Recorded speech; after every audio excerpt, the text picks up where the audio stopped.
찾으셨으면 14절 말씀부터 23절까지 교독을 합니다. 제가 먼저 14절이 있습니다. 감사로 하나님께 제사를 드리며 지존하신 이에게 내 소원을 갚으며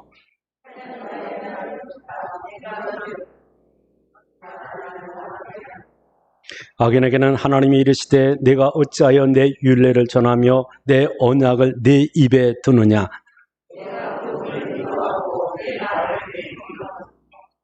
도둑을 본즉 그와 연합하고 간음하는 자들과 동료가 되며 앉아서 내 형제를 공박하며 내 어머니의 아들을 비방하는도다.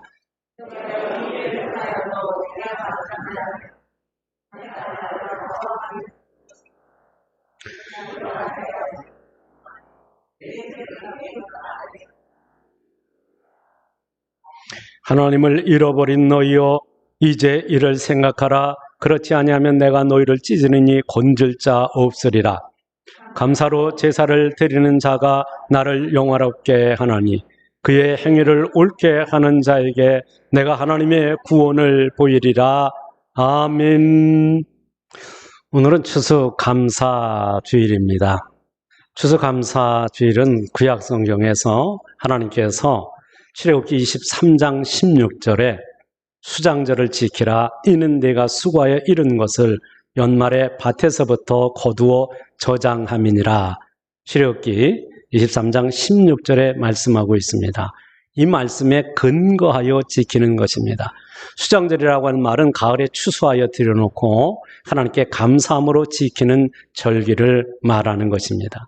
여러분, 수장절이라고 했을 때 이 수장절이라는 말을 지금 현재 추수감사주일이라고 이렇게 명명하고 부르게 되어진 것은 미국에 정착했던 청교도들이, 영국에서 건너간 청교도들이 그곳에서 1년 동안 농사를 짓고 그걸 거두어 드리고 나서 하나님 앞에 감사 예배를 드릴 때 그 농사를 지을 때 도왔던 인디언들을 초청해서 하나님 앞에 감사 예배를 드린 것을 기초로 해서 지금은 수장절이라고 말하지 않고 추수감사절로 명명해서 부르고 이 절기를 지키는 것입니다. 그러니까 이게 사람들이 생각해서 추수감사절이라는 이름을 붙여서 혹은 청교도들이 처음 시작한 그것이 아니고 성경이 말씀하고 있는 대로 추수감사절을 지키는데 이름이 수장절이라는 이름을 현재는 추수감사절 이름으로 하나님 앞에 예배하고 있다 하는 말씀입니다.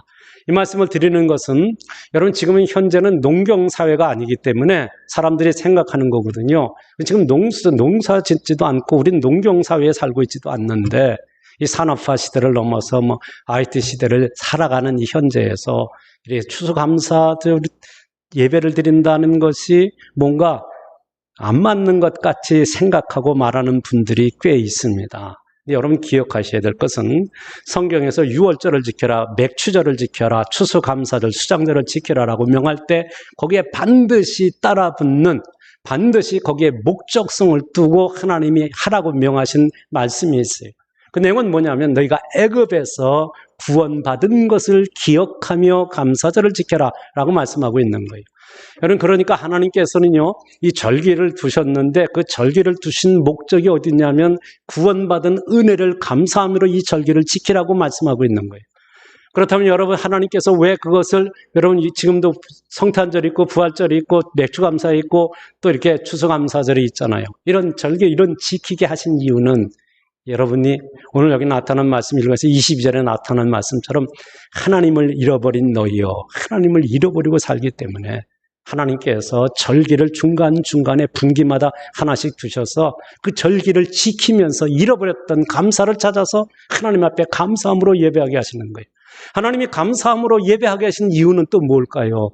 하나님이 감사하는 자를 위하여 예배해 놓으신 은혜가 있고 신령한 복이 있는데 감사를 잃어버리고 사니까 절기에 감사를 하게 하신 후 그리고 하나님이 약속하셨던 감사하는 자에게 은혜를 주시고 준비고 되고 예비된 복을 허락하시기 위하여서 하나님이 그렇게 하셨다 하는 말씀인 것입니다. 한국은 참으로 예배가 많습니다. 주일 예배 외에도 찬양 예배, 헌신 예배, 새벽 예배, 수요 예배, 금요 예배 구역 예배 뭐 등등이 있습니다. 절기 예배도 성탄절, 부활절, 맥주절, 추수감사절이 있습니다. 이 많은 예배를 드린다는 것은 좋은 것이고 중요하게 생각이 되어집니다. 그런데 여러분이 이 예배를 드릴 때 하나님 중심, 하나님 말씀 중심, 교회 중심의 예배를 드린다고 한다는 의미에서 예배는 중요한 것이고 예배는 소중한 것이고 예배는 기쁘고 즐겁고 감사한 일인 것입니다. 그런데요, 이렇게 많은 예배를 드리는데 그 예배를 하나님이 원하시는 예배, 하나님이 기뻐 받으시는 예배를 드리고 있느냐라고 하는 질문을 받았을 때 여러분은 어떻게 대답할 수 있겠습니까?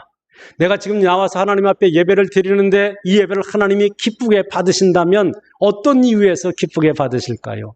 만약에 여러분이 오늘 나와서 예배를 드렸는데 여러분이 몸을 다하고 마음을 다하고 드렸다고 생각하고 물질을 드리고 감사함으로 하나님 앞에 예배를 드렸다고 생각하는데 하나님이 그 예배를 기뻐하시지 않는다면, 그 예배를 받지 않으신다면 그거 어떻게 되겠어요? 그럼 또 안 받으신다면 왜 우리의 예배를, 내 예배를 하나님이 안 받으실까 하는 것입니다.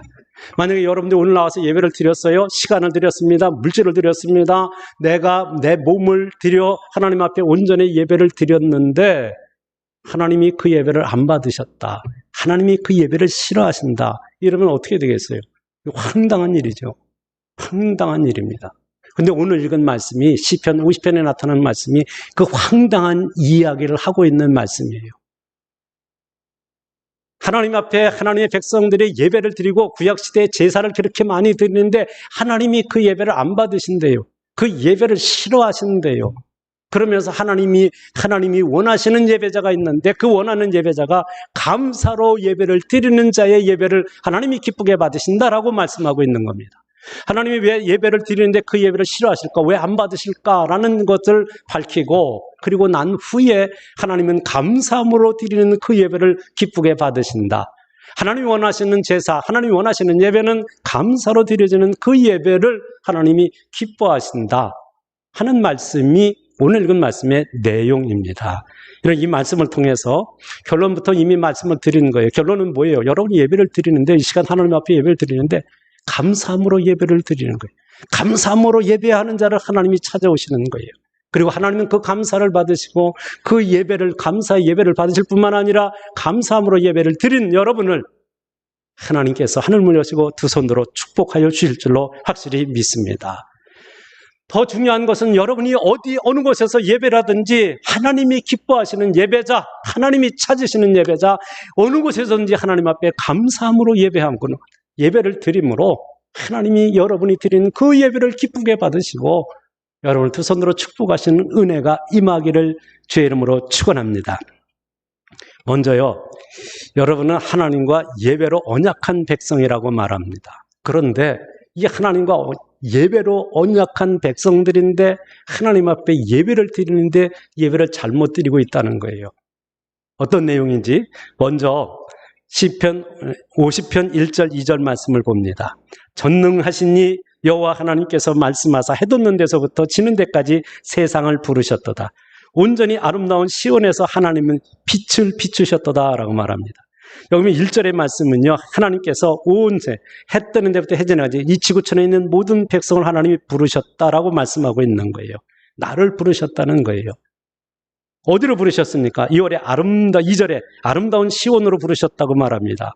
여기 시온은 주님의 몸된 교회를 말하고 있습니다. 근데 여기 빛 가운데로 부르신 거거든요. 빛을 비췄고 그 빛에서 빛 가운데로 나왔어요. 이 빛은 생명의 빛을 말합니다. 이 빛은 진리의 빛이고 공의의 빛이고 하나님의 영광의 빛이 되어지는 것입니다. 이 빛은 복음의 빛을 말하는 거예요. 복음의 빛을 통해서 여러분을 하나님 품으로 부르시는데 각자 각처에서 각 지구촌 구석구석에 살고 있는 여러분을 주님의 몸된 교회로 부르셨다라고 말씀하고 있는 거예요. 부르심의 목적이 뭔지 아세요? 3절 4절의 말씀을 보면 공의 하나님께서 공의로 심판하시기 위해서 부르셨다라고 말씀하는 거예요. 이것은요, 마지막 시대에 하나님께서 산 자와 죽은 자를 심판하실 것을 말씀해 주는 거예요. 산 자는 예수를 믿어 그 영혼이 산 자를 말하고 죽은 자는 예수를 믿지 않는 그 영혼은 죽은 이기 때문에 산 자와 죽은 자를 심판해서 영원한 천국과 영원한 멸망으로 갈라지게 될 것을 말씀하고 있는 거예요. 근데 오늘 여기 말씀에서는 하나님이 공의의 심판을 하시는데 누구에게 공의의 심판하시느냐? 잘못된 제사를 드리는 자를 심판하시겠다라고 말씀하는 거예요. 그럼 잘못된 제사라는 것은 잘못된 예배를 말하거든요. 예수 안 믿는 사람들은 다 잘못된 제사를 드리는 거죠. 그러니까 그건 이미 심판을 받은 거예요. 그런데 예수를 믿는데 잘못된 제사를 드리고 있어요. 이건 정말 문제 있는 거 아닙니까? 하나님 예수를 믿어요. 그리고 하나님 앞에 예배를 드려요. 근데 잘못된 예배를 드리고 있다는 거예요. 그 사람들을 하나님이 심판하시겠다라고 말씀하시는 거예요. 여러분, 어떻게 이게 좀 감사해야 되는데, 여러분 그 감사하면은 예배를 드리고 있는데, 여러분이 예배를 드렸는데 그 예배를 하나님이 기쁘게 안 받으실 뿐만 아니라 그 예배 드린 자를 여러분 심판하시겠다 하는 이 말씀이 여러분의 가슴에 와 닿습니까? 뭔가 심기가 불편해질 수 있는 상황인데, 여러분 성경을 보세요. 이렇게 말씀합니다. 5절입니다. 이르시되 나의 성도들 내 앞에 모으라. 그들은 제사로 나와 언약한 이들이니라 하시도다 라고 말합니다. 제사로 언약한 자들은 어떤 자예요? 여기 성도를 표현하는 말이에요. 성도라고 그랬잖아요. 나의 성도들 내 앞에 모으라. 그들은 제사로 나와 언약한 이들이니라 라고 말씀하고 있잖아요. 이런 구약시대에 죄를 지은 사람은요, 하나님 앞에 예배하러 나올 때 양을 끌고 옵니다. 그 양을 제사장에게 갖다 주면 제사장이 그 양에다가 손을 얹고, 저 사람의 손을 얹고 제사장이 손을 얹고 기도를 통해서 그 사람의 죄를 양에게 덮어 씌워서, 그래서 양을 잡아서 하나님 앞에 드림으로 예배하는 거거든요. 그렇게 예배하는 것을 여기 제사로, 그런데 그 제사 속엔 언약, 약속이 있다는 거거든요. 그러면 그 양을 잡아서 드리는 그 제사를 하나님이 그 양이 제물로 드려질 때 그 사람에게 사죄의 은총을 덧입혀 주시고, 속죄 은총을 받은 그가 기쁨으로 감사함으로 하나님을 찬미하며 영광 드리며 예배하게 하시는 거거든요. 양을 잡아서 드리는 이 제사 제도를 통해서 하나님은 우리에게 사죄의 은총을 덧입게 하시는 은혜의 방편이었던 것입니다. 바로 그 제사를 통해서 하나님과 화목하게 되어지는 거거든요. 여러분, 하나님과 화목된 예배를 드리려고 하면 문제가 있습니다. 여러분과 나 사이에, 지금 하나님 있잖아요. 하나님과 나 사이에 거기에 가운데 죄의 담이 막혀 있으면 하나님과 교통이 안 되는 거예요. 예배할 수 없는 거예요. 하나님은 우리 가운데 임하셔서 여러분이 아무리 예배를 드려도 가운데 죄의 담이 막혀 있다면 그러면 예배를 하나님 받지 않으시는 거잖아요. 하나님이 예배를 드리려고 하면 가운데 이 죄의 막을 걷어버려야 되는 거예요. 그럼 하나님 앞에 나와서 그걸 예배할 때 죄의 막을 걷어내는 그 의식이 뭐였느냐? 양을 잡아 드리는 거예요. 그 양에게 내 죄를 덮어 씌워서 그 양이 죽어짐을 통해서 내가 속죄 은총을 경험하고 하나님 앞에 기쁨과 감사로 속죄받은 영혼이 기쁨과 감사로 하나님을 찬미하며 예배하게 되어지는 거예요. 이 속죄의 희생 제물, 하나님과 화목하게 되는 이 화목 제물을 드림으로 하나님 앞에 예배하게 하셨던 거거든요. 그럼 그 하나님은 그 영광 중에 임하셔서 그 예배를 기쁘게 받으시고 제 백성들에게 하나님이 복 주시기를 기뻐하셨어요. 예배하는 자를 찾아오셔서 은혜를 주시고 필요한 복을 주시기를 기뻐하셨다 하는 말씀인 것입니다. 이 말씀은 세상 죄를 지고는 하나님의 어린 양이신 예수께서 이 땅에 오셔서 우리의 죄를 대신하여 십자가의 죽으심을 통해서 우리가 구원받은 하나님의 자녀가 되고, 구원받은 하나님의 자녀는 예수 그리스도의 그 이름으로 하나님을 찬미하며 예배하도록 그렇게 허락하신 것입니다. 그런데 제사를 드릴 때 우리가 하나님 앞에 나와서 예배를 드리고 있는데 하나님과 약속을 잃어버리고 양만 잡아서 드리는 형식에 그치는 것을 말합니다.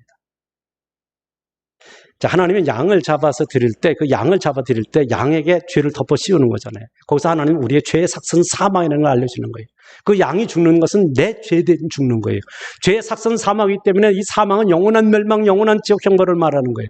그런데 그 영원한 형벌 받을 것을, 내 죄값을 양이 대신 죽어짐을 통해서 내가 속죄 은총을 경험하고 하나님의 속죄받은 그 은혜에서 기쁨과 감격을 가지고 하나님 앞에 화목해 되어지는 그 예배를 드리게 되어지는 것입니다.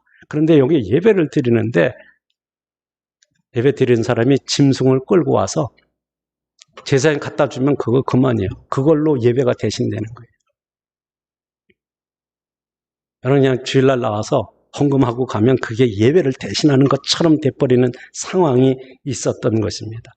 하나님 앞에 제사를 드릴 때, 하나님 앞에 예배를 드릴 때 가장 중요한 것, 꼭 있어야 할 예배 요소가 빠져 있는 것입니다. 그래서 오늘 말씀을 통해서 하나님 당신이 원하시는 제사가 어떤 제사인가를 말씀해 주고 있는 거예요. 오늘 여기 읽지는 않았지만 6절에서 13절의 말씀을 보면 하나님께서 재물 때문에 책망하시는 것이 아니라고 말합니다. 그 제사를 드리는 자들이 중심이 안 되어 있다는 것을 말씀하고 있어요. 재물은 넘쳐나는데 하나님이 받으실 만한 예배자가 없다는 말씀입니다. 여기 7절에 보면 나는 네 하나님이라는 말씀을 강조하고 있습니다. 하나님께 예배하는데 예배의 대상이 되시는 하나님의 임재, 하나님이 없다는 거예요. 그게 어떻게 예배일 수 있느냐라고 하는 말씀이에요.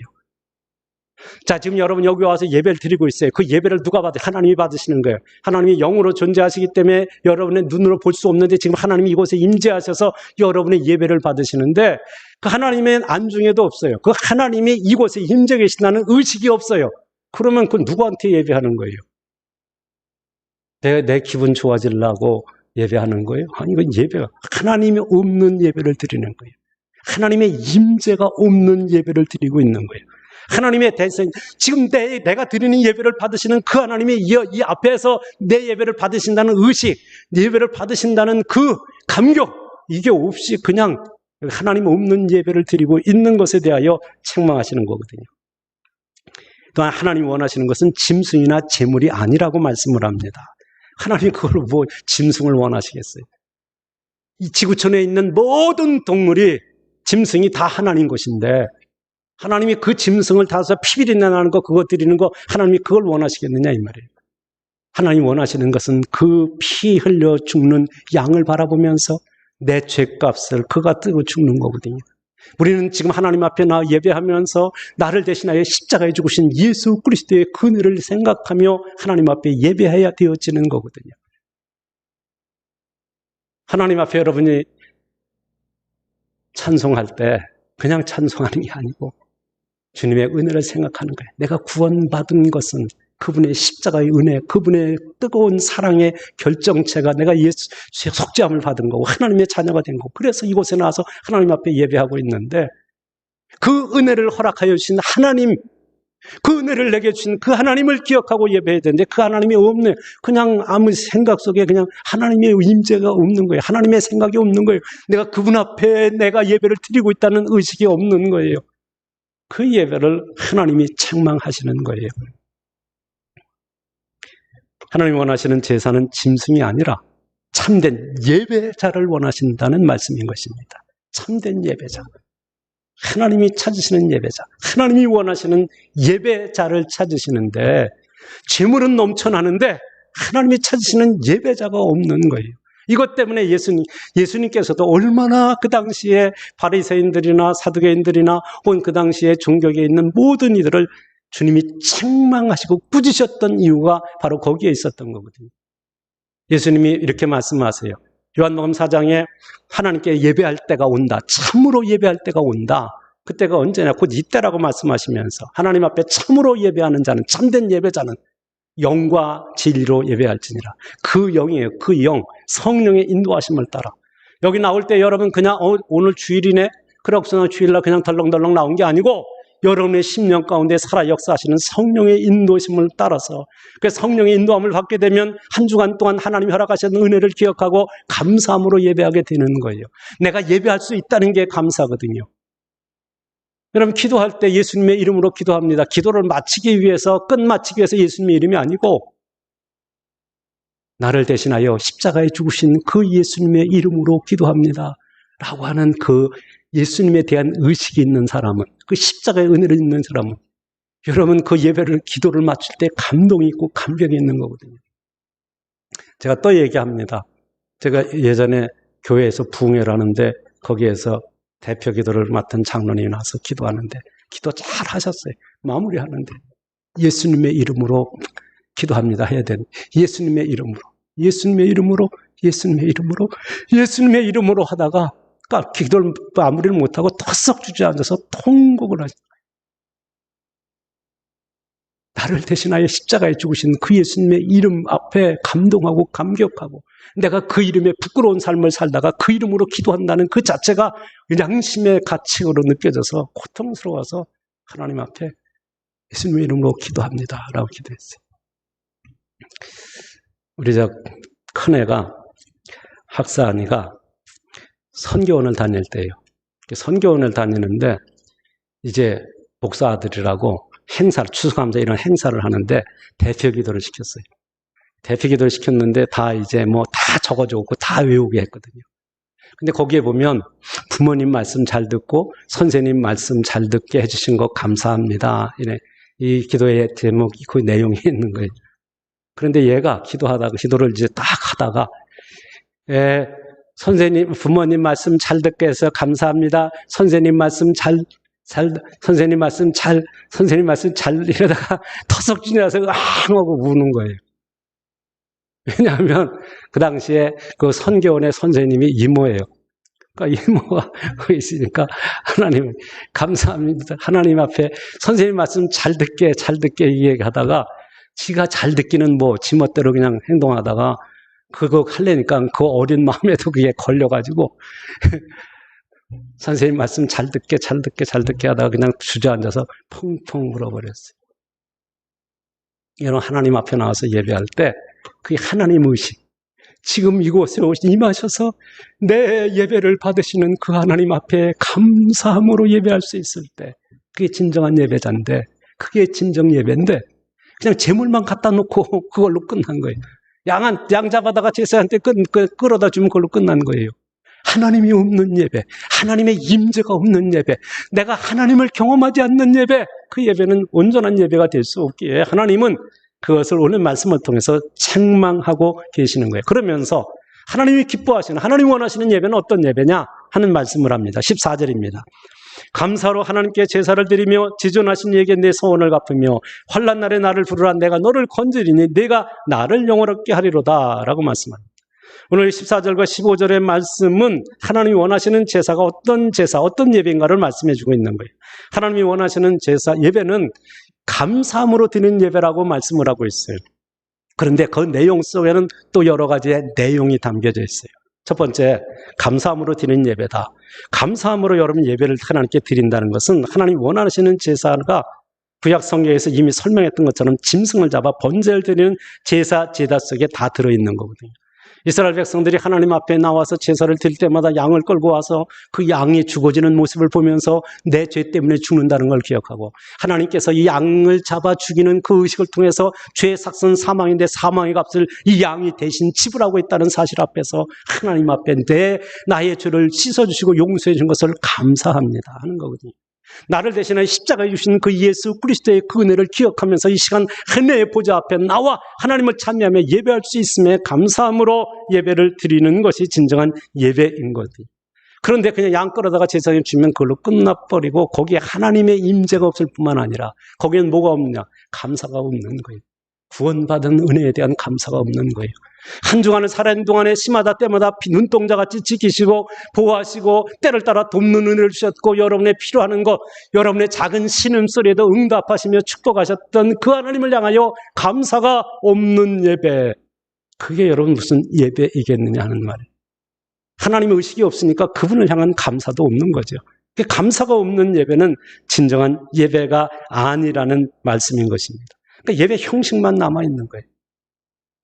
예배 형식만 남아있어요. 그냥 예배 시간 되면 처음에 기원하면 기원하고 찬송 부르면 그냥 찬송 부르고 기도하면 그냥 따라하고 그냥 그러다 그냥 끝나면 끝났네 그냥 그건 예배일 수 없다는 말이에요. 하나님 앞에 진정한 예배는 이곳에 임재하셔서 우리 예배를 받으시는 그 하나님을 향하여 마음의 문을 활짝 열고 그 하나님이 내가 드리는 찬송을 기쁘게 받으시도록 예배해야 되는 거예요. 내가 드리는 기도를 감사함으로 드리는 그 기도를 하나님이 들으시고 응답하심을 통하여 하나님이 영광을 받으시기를 소원하며 드리는 그 기도. 여러분이 하나님의 선한 일에 헌신하며 충성할 때도, 하나님 앞에 헌신하며 충성할 때도 감사함으로 그 일을 감당할 때 하나님은 그 감사를 받으시고 여러분의 삶을 형통하게 하시고 승리케 하시고 약속의 복을 받도록 은혜를 더하여 주시는 줄로 믿습니다. 성령의 인도하심을 따라 예배하고요. 진리로 예배할지니라. 진리는 하나님의 말씀을 따라, 하나님의 말씀이 진리예요. 예수 그리스도가 당신이 진리라고 했어요. 그러므로 그분의 이름으로 예배해야 되는 거예요. 예수님의 이름으로 예배하는 거예요. 그러니까 예배 드리면서 예수 그리스도의 이름, 그 아들을 독생자를 아낌없이 내오셨던 그 하나님 앞에 그 나를 대신해 십자가 주신 그 예수 그리스도의 존귀한 이름으로 드려지는 그 예배를 하나님이 원하시는 예배고 하나님이 찾으시는 예배자의 모습이 그러해야 되어지는 거예요. 그러니까 여러분 하나님 앞에 감사하며 예배할 때 크게 두 가지를 먼저 생각해야 되는데 첫 번째가 뭐냐면 내가 구원받았다는 거예요. 나를 구원해 주셨다는 거예요.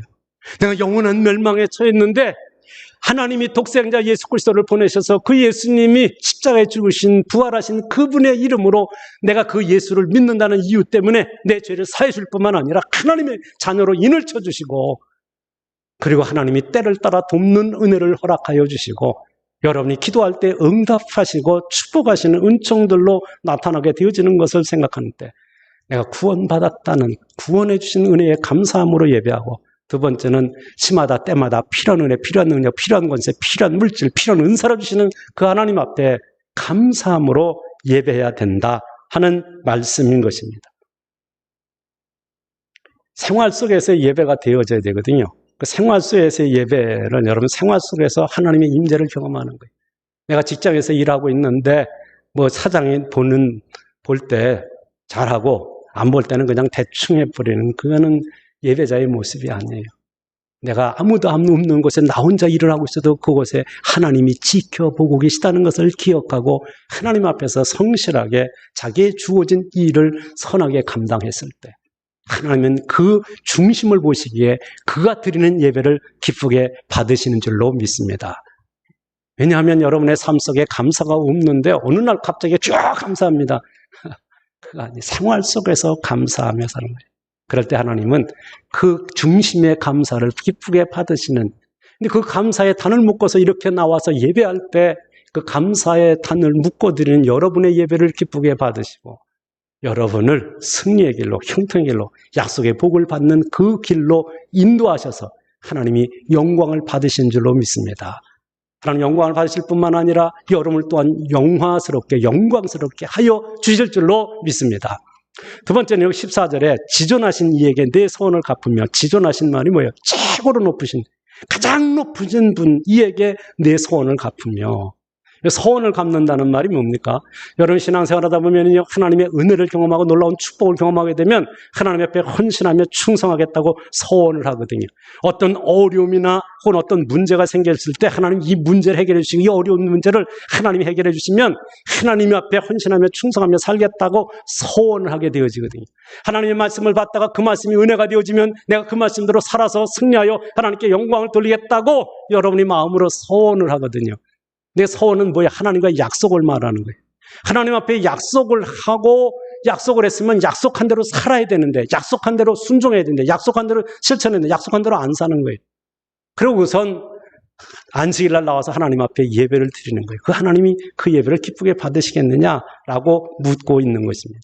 5절에서 제사로 언약한 백성이라고 말했거든요. 제사로 언약했다. 다시 말하면 하나님 앞에 예배로 언약되어졌다 이겁니다. 근데 여러분 이 약속이 여러분 세례를 받을 때 하나님 여러분 약속하고 세례를 받아요. 세례 받을 때 하나님 말씀을 지켜 행하겠습니다. 또 여러분들이 세례를 받을 때에 이런저런 몇 가지의 내용들을 예수님만 믿고 예수님만 섬기면서 살겠다고 하는 그 고백을 하고 난 뒤에 그리고 세례를 받고 또 세례를 받기에 세례 문답을 통해서 여러분이 하나님 앞에 약속을 해요. 그 서원을 한 겁니다.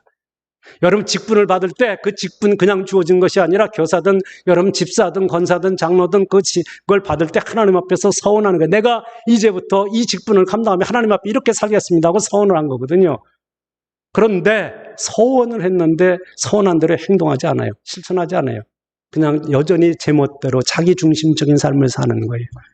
그러면 그런 사람이 하나님 앞에 나와서 예배를 할 때 그 예배를 하나님이 기쁘게 받으시겠느냐? 라고 묻고 있는 것입니다. 하나님을 경외하는 사람, 하나님을 바르게 믿는 사람들은 하나님 앞에 서원한 것을 갚는 거예요. 내가 서원한 것이 그때는 그냥 그때 내 정신이 아니었나 봐.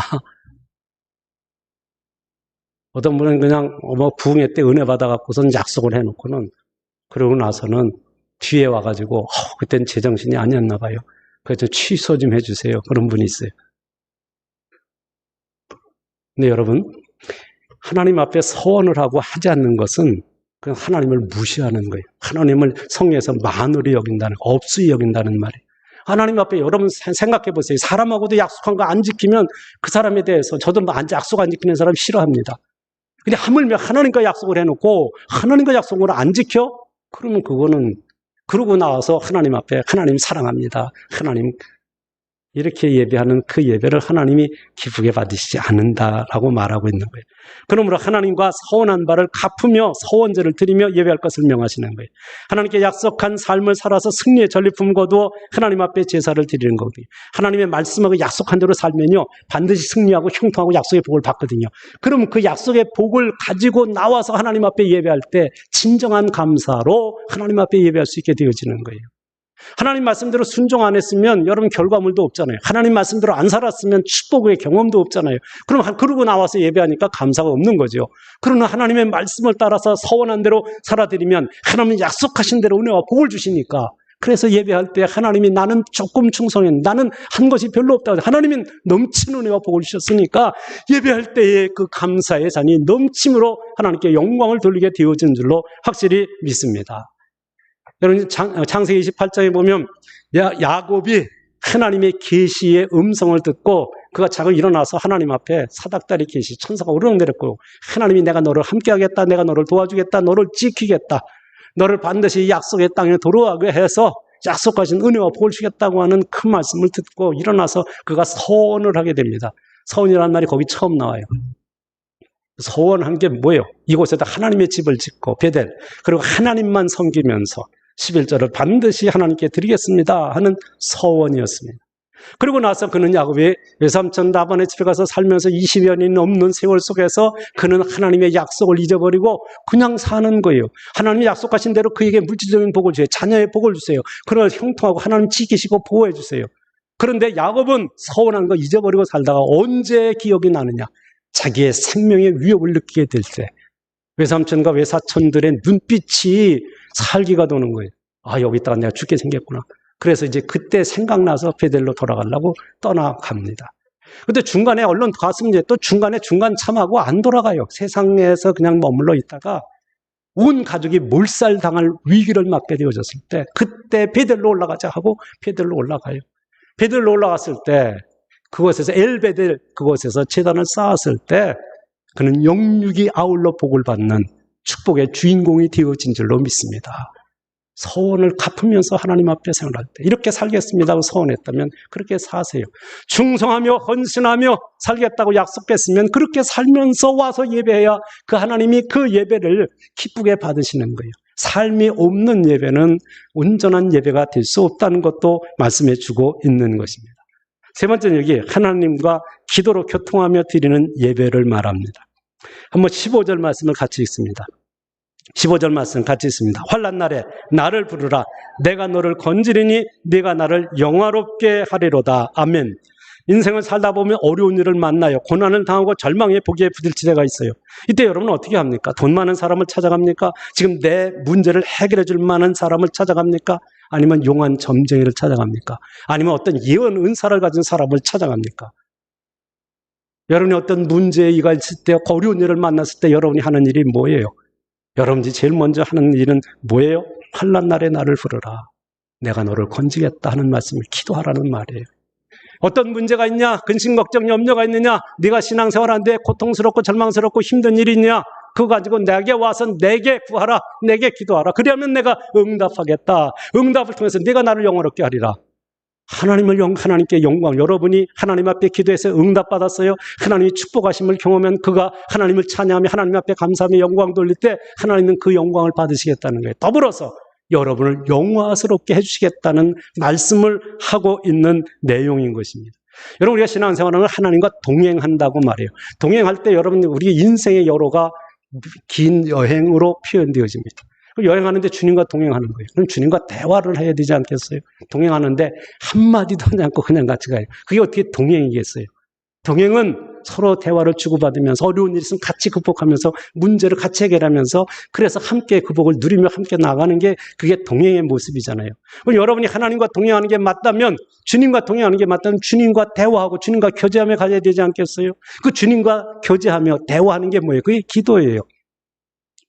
주님과 동행하는 가운데 고난을 만나고 환난을 만날 때 주님 어떻게 해요? 걱정하지 마. 내가 해결해 줄게. 내가 너와 함께하고 있지 않니? 이거 얘기가 그냥 간단해지고 끝나는 거예요. 그런데 여러분, 참된 예배자는 늘 기도로 교통하고 하나님과 교제하며 사는 사람이거든요.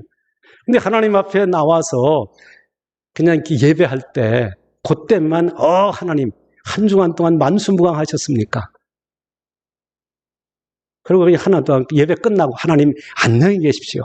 제가 한 주 동안 잘 살다 오겠습니다. 한 주 동안 제멋대로 살다가 봐서 하나님 앞에 예배할 때 그 예배를 하나님이 기쁘게 받으시겠냐 이 말이에요. 기도로 하나님과 교통하고 교제하는 삶 속에서, 그러면 여러분 기도로 주님과 교통하면 응답받은 즐거움이 있잖아요. 응답받은 증거들이 있잖아요. 그럼 하나님 앞에 나와 예배할 때 그 은혜들이, 그 사랑이, 그 축복이 기억나서 하나님 앞에 감사함으로 예배하는 참된 예배자로 예배하게 되는 거예요. 여러분 기억하십니까? 여러분의 작은 신음소리에서 응답하시는 좋으신 하나님이 여러분 믿는 살아계신 하나님이신 줄로 믿습니다. 환난을 당할 때, 근심, 걱정, 염려를 만날 때, 그때 그거를 가지고 주님 주님 제가 이 문제 때문에 고통하고 어려고 있어요. 걱정하지 마라. 내가 다 해결해 줄 거야. 내가 너를 승리의 코스로 인도할 거야. 조금만 인내하고 조금 더 나아가봐 하고 말씀하시는 주의 음성을 듣고 그 길로 갈 때 여러분이 승리자가 되고 형통한 자가 되고 약속의 복을 받아 누리는 축복자의 길을 걷게 되어질 줄로 믿습니다.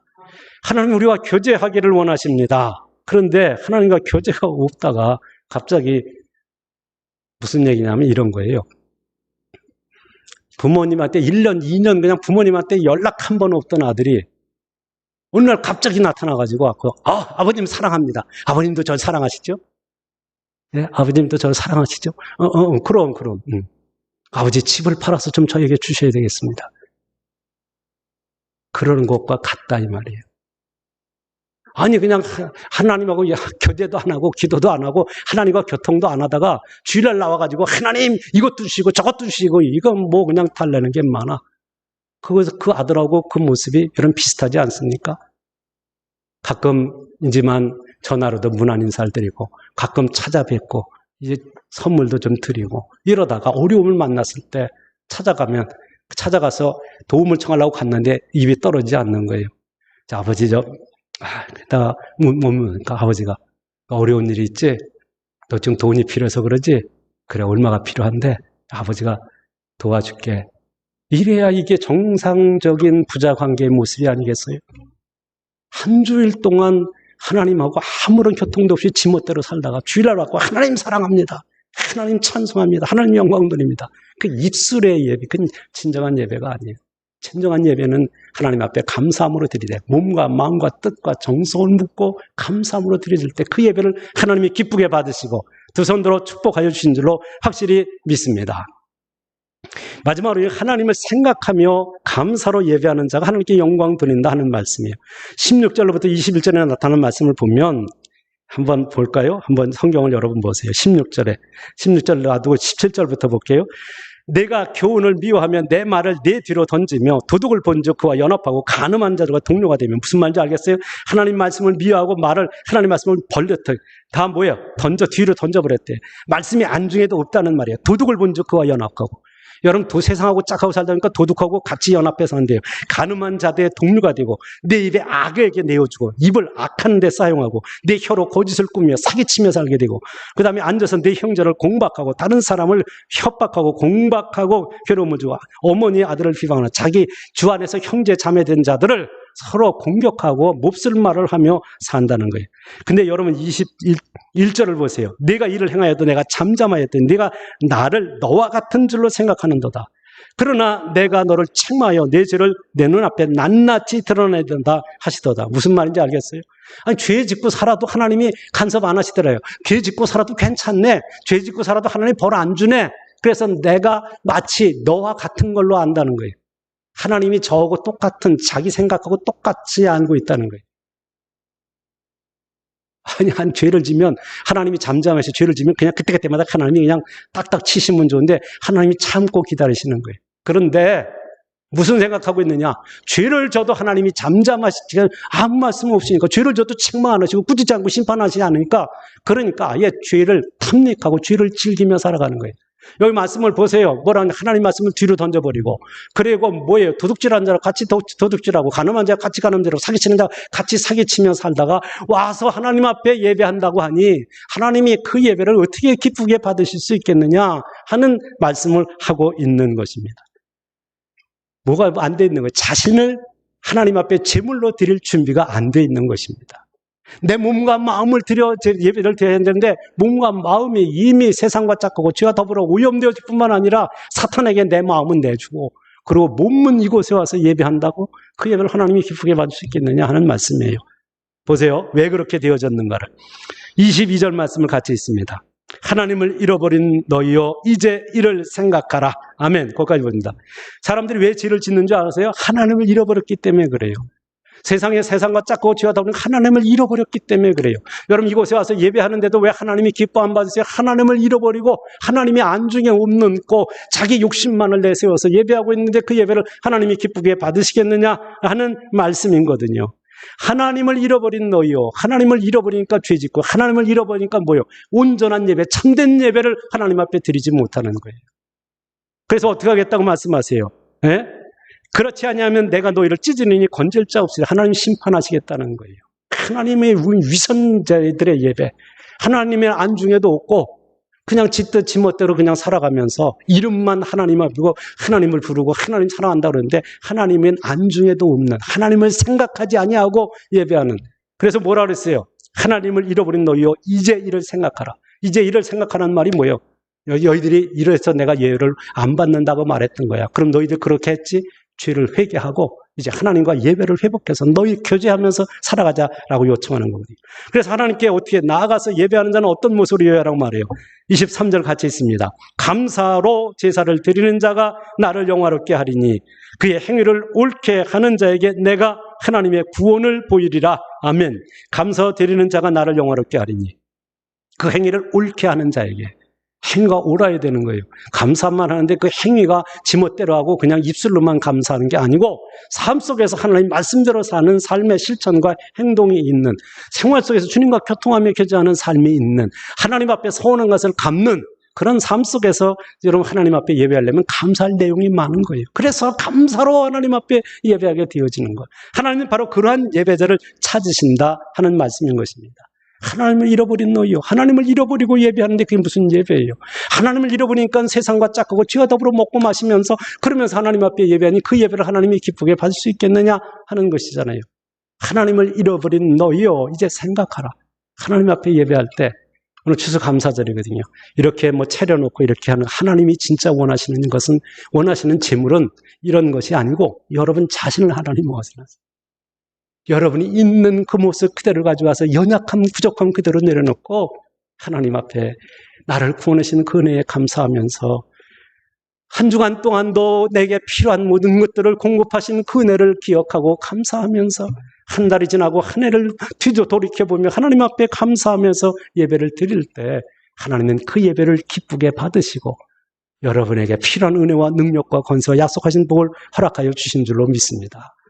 그럼 여러분 하나님을 찬양할 때 감사함으로 찬양하세요. 그냥 말고 진짜 내 마음에 감사로 찬양하세요. 여러분 하나님 앞에 기도할 때도 감사함으로 기도하세요. 하나님은 그 감사의 기도에 반드시 응답하셔서 영광을 받으실 줄로 믿습니다. 여러분 예물을 드릴 때도 감사함으로 드리세요.